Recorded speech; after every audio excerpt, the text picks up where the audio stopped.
Hey, what is up? So, I want to talk about this guy on Kick that died on stream because he wasted his life just for money. Just for money. I don't know the whole story because I'm now trying to get into it and understand what happened. But basically, he was tortured for money, right? So he was beat on, choked on, hit with paintball guns, basically assaulted just for money, for donations, and I guess gifts. I don't know how Kick works, but I know Twitch, you get subs. I think subs, right? Subs and something else, maybe. Yeah, maybe text to speech or something like that, I guess. But it's mostly subscribers because I think it's $5 or $6 every subscriber. So if you add that up, so 20,000 times 5 is 100,000. So 120,000. Imagine that. That's every month that you're getting, and plus the other things, donations, and all that other things that you could add, merch and all that. So you can make a killing if you have 10,000 subscribers on there. So people, we have to understand this. Jesus Christ will never tell you to get tortured for money. Money. Guys, this is money. This is not even for your faith. For your faith, Jesus might let you get tortured. He might. Because we know that in the Bible, people were tortured. I don't know. Nowadays, maybe not. Maybe still. Because in third world countries, there's people being tortured for their faith. Every day. For serving Jesus Christ. They're tortured for their faith. Muslims torture Christians for their faith. So, if you risk your life, your human life, for money that is passing every day, is fleeting. I go to Starbucks, I get a $7 coffee, $6 coffee, I tip $5 or something like that, maybe $1 sometimes. $5 is not, I don't do it every day because I'm not rich, but I try to tip as much as I can. So I tip, that's $10, bro. $10 every single day. I don't make money like that. I'm not making $50,000 a month. I'm not making that. But I'm still tipping because I had to be in that mindset that, oh, God is going to provide for me. So I shouldn't be worrying too much. I know I'm still going to worry because I'm a human being. I'm a human being. That's my flaw. And God knows that flaw. But God knows that if you put a little bit of confidence in him to provide for us, he will do the rest. So I'm trying my best to put all my confidence in God and not be stingy and not hoard my money and keep it in Barnes like the Bible says. Barnes is my bank account, and keep it in there and try to give as much as I possibly can. But be wise as well. You don't want to starve because you gave all your money up when bills are going to be due. You got to pay these people's bills, or you're not going to have light, you're not going to have water, you're not going to have food on your table.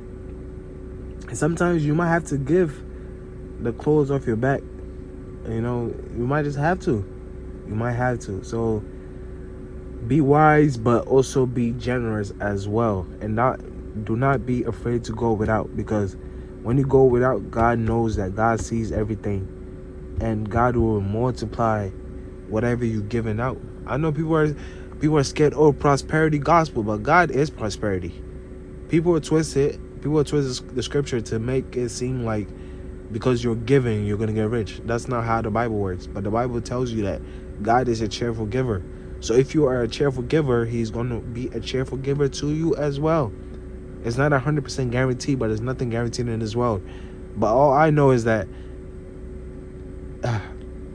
I'd rather put my faith in God than man. If I'm thinking that God is going to provide for me and bless me in incredible ways and supernatural ways, I'm going to put my trust in God. No matter what this pastor is saying, whatever. The pastor could say that prosperity gospel is not a real thing, but bruh, if I believe in Jesus Christ and I know what God could do, God is powerful. God is very powerful. God is sure to do not go without. If you believe in God, like you say you believe in God, that you open your mouth and say, God will move in your life for a fact. God will move in your life. Man, bump what are these pastors are saying. These pastors are human beings. They don't have any power. God has all the power. So if you put your faith in God, you will reap what you sow. You will reap what you sow. So pastors saying that the prosperity gospel is not a real thing. Yes, T.D. Jakes and all these other pastors, Creflo Dollar, yeah, like you should know that these people are not really saying what God is saying. These people are saying that you're gonna be healed from all diseases, that your family's gonna be healed, you're gonna have millions of dollars in your bank account. No, you might have, God might bless you with millions, but you can't just wake up with millions. That's not how God works. You have to put some type of work in, a business, whatever. That's how God works. God blesses your hand. You don't just sit there and God is gonna put billions of dollars in your bank account. It doesn't work like that. You have to work for what. If you don't work, you don't eat. But when you work, God could double the earnings that you was going to get from that work. So you never know. You never know. That's all I can say. That's all I can say. That's a prosperity right there. It's not 100% guaranteed, but to me, I'm like, test God, bruh. Test God. Test God what he could do in your life. Like, ask God. Ask God. Wrestle with God. Don't wrestle with me. Don't wrestle with the pastor. Wrestle with God in your closet, in your secret hiding place, your secret prayer place. Wrestle with God, because he's the only answer. You don't have any other option. Satan is not going to help you. Satan is not going to bless you. God is going to bless you. God's blessing comes with no, what is the word I'm trying to think of? God's blessing comes with no sorrow. That's the word. God's blessing comes with no sorrow. So if you're being blessed and there's a lot of sorrow with that blessing, you should know that it might not be coming from God. Or it could be a test, I don't know. But if there's lots of sorrow, like you have to go through a lot of things just to get this money and just to keep the money, then it might not be from God. It might not be from God. Yes, money comes with a lot of obstacles with it, of course. There's going to be people that want to take it away from you, people that want to kill you for it, people that want to take and never give, always want to receive. There's going to be things like that. Okay, I've never been in an opportunity that I've had like 100,000 in the bank. I'm not rich. I'm not rich yet. I don't know if God is going to bless me like that, but hey, I'm putting faith in God that my life will change. Okay, that's the only hope I have, man. I don't have hope in my parents. I don't have hope in my brothers. I don't have hope in my boss. I don't have hope in myself, because I'm not smart enough to go start a business that might generate millions of dollars. I don't know what to start. Like, I'm dependent on God. That's my only refuge. People might not believe that, but that's my only refuge, bro. I have no other options. I'm not smart like that. I don't have a degree. Like, I don't have a degree. I didn't finish college. I went to college for a little bit. I didn't do nothing with it. I didn't get a degree out of it. So it's like, where else am I going to turn? My Father in heaven that's the only thing I could cry on. That I could depend on. There's nobody else I could depend on. I don't have a wife. I don't have nothing. Only God is my resource. That's it. Okay? And some days I feel like I don't have nothing. I feel like God is not pouring into my life, like financially. Everything else, my health is amazing. I feel amazing. I have water, I have food, I got everything, shelter. I'm making money, like I have everything. But some days it feels like, man, what is going on? Like, why is it taking so long for God to pour into my life? You get me? So, but one secret I would say is that, man, when you pray for patience. Pray for supernatural patience, because patience is not a virtue of a human being. If we're not patient, we are impatient. Look at how people drive. Very impatient. I'm very impatient sometimes when I drive. Okay, so ask for supernatural patience.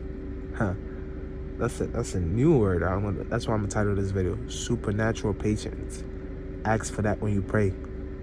That is a gift that I think God could give everyone. And if God gives you that gift, you just be going through life like, oh man, it's another day, and maybe I don't have a wife, I don't have a husband, I don't have this, that. I don't have this apartment. I don't have this house. I don't have this car. My health is not the best, not great, whatever. But you're waiting for the Lord. You're waiting for the Lord. You do not fret. You're not scared. You're not doubting. You're not doubting. That's the best thing. That's the best headspace that you could be in. That you're not worried about anything, but you're waiting for the Lord. What else? What more can you ask for? Like, there's nothing more you could ask for but just patience. Patience in your life. There's no anxiety. When you have patience in the Lord, there's no anxiety. There's no anxiety at all. So ask for that and watch your anxiety cease to exist.